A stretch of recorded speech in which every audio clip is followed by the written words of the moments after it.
Olá, meus anjos, que a paz do Senhor esteja com todos nós.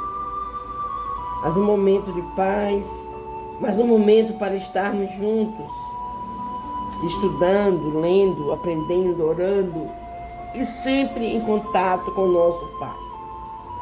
Vamos pegar nossa água para que possa ser fluidificada e vamos manter junto a nós os nomes dos nossos amados que necessitam da oração, da paz, da tranquilidade para continuarem sua jornada. Vamos dar continuidade à leitura do Livro dos Espíritos. Estamos falando ainda sobre sonambulismo, no capítulo 2, no livro 2, capítulo 8. O título do capítulo é Emancipação da Alma. Vamos lá. Qual é a origem das ideias inatas do sonâmbulo? E por que razão ele pode falar com exatidão de coisas que ignora no estado de vigília, que estão mesmo acima de sua capacidade intelectual? Ocorre que o sonâmbulo possui mais conhecimentos do que lhe supõe. Apenas eles dormitam, porque seu envoltório é muito imperfeito para que possa se lembrar. Mas, em definitivo, que é ele? Como nós espíritos que está encarnado na matéria para cumprir sua missão, e o estado que entra desperta-o dessa letargia. Nós lhe dissemos com frequência que revivemos várias vezes. É essa mudança que o faz perder materialmente aquilo que aprendeu em uma existência precedente.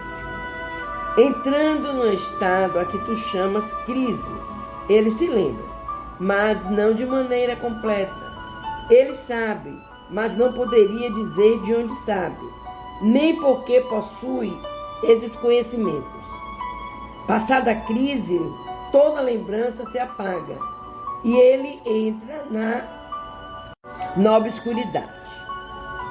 A experiência mostra que os sonâmbulos recebem também comunicações de outros espíritos que lhes transmitem o que devem dizer e suprem a sua insuficiência. Isso se vê, sobretudo, nas prescrições médicas. O espírito do sonâmbulo vê o mal, um outro lhe indica o remédio. Essa dupla ação é algumas vezes patente e se revela por outro lado, por estas expressões muito frequentes. Dizem-me que diga ou proíbe-me de dizer tal coisa. Neste último caso, há sempre o perigo em insistir para obter uma revelação recusada. Porque então são apanhados pelos espíritos levianos que falam de tudo, sem escrúpulos e sem se preocuparem com a verdade. Vou abrir um preâmbulozinho para pedir desculpas a vocês pela minha voz, é porque eu estou novamente um pouco gripada. De que modo explicar a visão à distância em certos sonâmbulos? A alma não se transporta durante o sono. É a mesma coisa no sonambulismo. O desenvolvimento menor ou maior da clarividência sonambúlica prende-se à organização física ou à natureza do espírito encarnado, a uma e a outra. Há disposições físicas que permitem ao espírito se desprender mais ou menos facilmente da matéria. As faculdades de que gozam os sonâmbulos são as mesmas do espírito depois da morte? Até certo ponto, porque é preciso ter em conta a influência da matéria a qual está ainda ligado. O sonâmbulo pode ver os espíritos, a maioria os vê muito bem. Isso depende do grau e da natureza de sua lucidez. Todavia, algumas vezes, não percebem tudo de início e os tomam por seres corpóreos. Isso ocorre, sobretudo, àqueles que não têm nenhum conhecimento do Espiritismo. Eles não compreendem ainda a essência dos espíritos. Isso os espanta. E é por essa razão que acreditam ver pessoas vivas. O mesmo efeito se produz no momento da morte, naqueles que se creem ainda vivos, não lhe parecendo nada mudado ao seu redor. Os espíritos lhe parecem ter corpos semelhantes ao nosso e tomam a aparência do próprio corpo por um corpo real. O sonâmbulo que vê a distância, vê do ponto onde está seu corpo ou daquele onde está sua alma?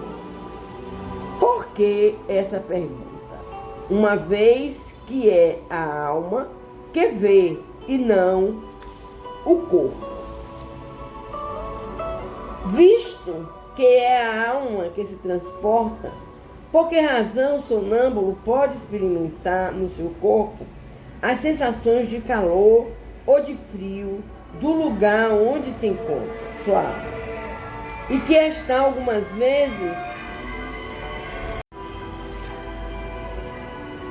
muito longe do seu corpo? A alma não deixa inteiramente o corpo, ao qual está sempre ligada por um laço que é o condutor das sensações. Quando duas pessoas se correspondem de uma cidade a outra pela eletricidade, é a eletricidade a ligação entre seus pensamentos. E é por isso que se comunicam como se estivessem um ao lado do outro. O uso que um sonâmbulo faz de sua faculdade influi no estado de seu espírito depois da morte? Muito. Como o uso bom ou mau de todas as faculdades que Deus deu ao homem. Vamos parar essa leitura do sonambulismo agora e amanhã vamos conversar um pouquinho sobre o sonambulismo, que muitas vezes assusta muitos irmãos, mas que não é uma coisa do outro mundo, não é algo de que possa se temer, não é algo que possa se afastar, porque é uma reação natural do corpo humano. Então amanhã vamos conversar um pouquinho, certo? E vamos agora nos concentrar para conversarmos com o nosso Pai. Como sempre, pedindo ao Pai que tenha misericórdia de todos nós, que tenha compaixão daqueles que sofrem, que tenha misericórdia daqueles irmãos que padecem em seus leitos de dores insuportáveis. Oh, meu Deus, nós sabemos que nada acontece por acaso. Nós sabemos que dores, que doenças, que males são necessários para a purificação de nosso espírito. Mas, Pai, dói tanto ver alguém que amamos inerte, mesmo sabendo, Senhor, ser necessário. Então te pedimos, Pai, por esses espíritos, que alguns provavelmente descerão do vagão da vida. Tenha compaixão, Pai. Que a espiritualidade esteja sempre presente nesses desenlaces. Tenha compaixão também dos nossos irmãos que sofrem dos males espirituais, psiquiátricos. Que eles consigam, meu Deus, que eles consigam entender que é um problema, que eles precisam ir ao médico, que eles precisam compreender o que está acontecendo, para que eles se libertem, para que eles consigam voltar ao convívio de seus familiares. Queremos te pedir pela humanidade inteira, Pai. Principalmente nos países onde existem as guerras. Que a tua paz, Senhor, que o teu amor seja presente, seja constante na vida desses irmãos que sofrem. Que as famílias do mundo inteiro, Pai, possam estar recebendo a presença amorosa de seu Filho Jesus, que entra, que abraça cada membro desse lar, mesmo aqueles que são rebeldes. Jesus os abraça, porque Jesus veio ao mundo não para os sãos, mas para os doentes. E tem irmãos nesse lar que estão doentes e precisam desse abraço do Mestre Jesus. Que nossa Mãe Maria acompanhe seu Filho amado para ajudar nessa tarefa de calmaria, de paciência, de amor entre todos os componentes desse lar. Te pedimos, Pai, pelos nossos irmãos que usam dos vícios. Ó Senhor, às vezes nos faltam palavras para falar sobre esses irmãos, Senhor. É tanta dor, Pai, é tanto sofrimento para suas famílias, para eles, que deixam de ser eles e passam a ser um ser físico completamente diferente daquele a que amamos. Oh, meu Deus. Oh, meu Deus, tenha misericórdia. Tenha misericórdia desses irmãos que usam os vícios, Senhor. E tenha misericórdia também desses irmãos que fornecem o produto viciante. Porque se eles não fornecessem, Pai, não teríamos tantos jovens, tantos irmãos padecendo do mal dos vícios. Te pedimos, Pai amado, tenha misericórdia. Derrama teu amor. Que a espiritualidade amiga possa sempre se fazer presente nesses ambientes em que eles vivem. E que eles possam, Pai, estarem sempre abertos a receberem ajuda, porque muitos deles não estão, se trancam. Tende misericórdia. Tende misericórdia, Pai. Vamos fechar os nossos olhos. Vamos conversar com o Pai através da oração que Jesus nos ensinou.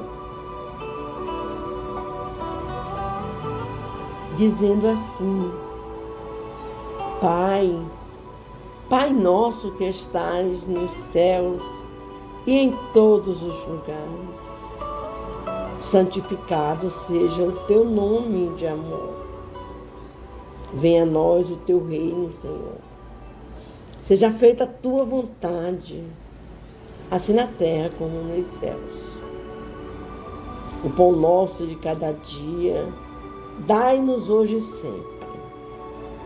Perdoa, Pai querido, as nossas ofensas, assim como nós perdoamos a quem nos tenha ofendido. Não nos deixeis cair em novas perturbações, mas livra-nos, Senhor, de todo mal, de toda ignorância, de toda maldade, de todo rancor, de todo ódio, de todo orgulho. Livra-nos, Senhor, pois teu é o poder, o reino, a honra e a glória, hoje, agora e por toda a eternidade. Que tu sejas louvado, meu Deus, hoje, agora e sempre. Que assim seja.